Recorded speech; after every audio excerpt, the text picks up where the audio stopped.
अध्याय 2 चयन एपिसोड 3 100% का नियम। जब मैं 18 साल का था, मैं एक सेमिनार में व्यक्तिगत जिम्मेदारी का विचार सुन रहा था। इस अवधारणा ने मेरे जीवन का कायाकल्प कर दिया।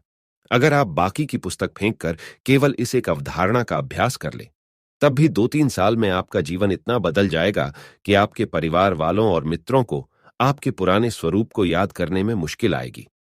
जिस सेमिनार में मैं 18 साल की उम्र में गया था, उसमें वक्ता ने पूछा, किसी संबंध को कारगर बनाने की कितने प्रतिशत जिम्मेदारी आपकी होती है? मैं किशोर था, इसलिए मैं चिल्लाकर बोला, 50-50%। दोनों ही लोगों को बराबर की जिम्मेदारी लेनी चाहिए। दूसरे व्यक्ति ने कहा, 51 और 49%। और तीसरे व्यक्ति ने कहा, 80 और 20%। इतने में प्रशिक्षक व्हाइट बोर्ड की तरफ मुड़ा और उसने बड़े और काले अक्षरों में लिखा, 100 और 0%। बदले में आपको 100% देना होता है और 0 अपेक्षा रखनी होती है।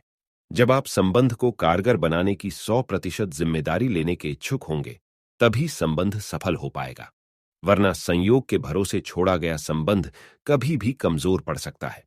संसार में बहुत सारे लोग उंगलियां उठाते हैं, शिकायतें करते हैं।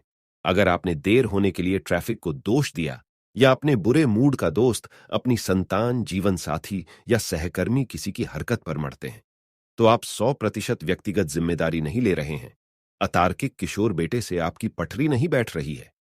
असंख्य अच्छी पुस्तकें और क्लासें लें, जिनमें आप यह सीख सकते हैं कि इस काम को ढंग से कैसे किया जाए। आप जो करते हैं या नहीं करते हैं, उसके लिए आप अकेले जिम्मेदार हैं। आपके साथ जो किया जाता है, उस पर आप जो प्रतिक्रिया करते हैं, उसके लिए भी आप ही अकेले जिम्मेदार हैं। इस सशक्त करने वाली मानसिकता ने मेरे जीवन में क्रांति कर दी। इसका मतलब यह था कि भाग्य, परिस्थितियां या सही स्थिति महत्वपूर्ण नहीं थी। जो कुछ होता था या नहीं होता था, उसके लिए मैं जिम्मेदार था। यानी भविष्य में क्या होगा, यह भी मुझ पर निर्भर था।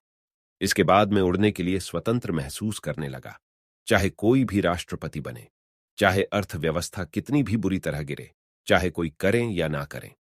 इसके बावजूद मेरा खुद पर 100% नियंत्रण था।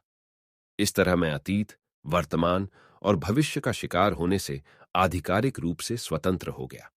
यह चयन करके मैंने जैकपॉट जीत लिया, क्योंकि इसके बाद मेरे पास अपने भाग्य को नियंत्रित करने की और असीमित शक्ति थी। तो मिलते हैं अगले एपिसोड में। तब तक बने रहिए मेरे पेज पर। बिक्रम लक्ष्य कठायत, ऑप्टिमम हेल्थ।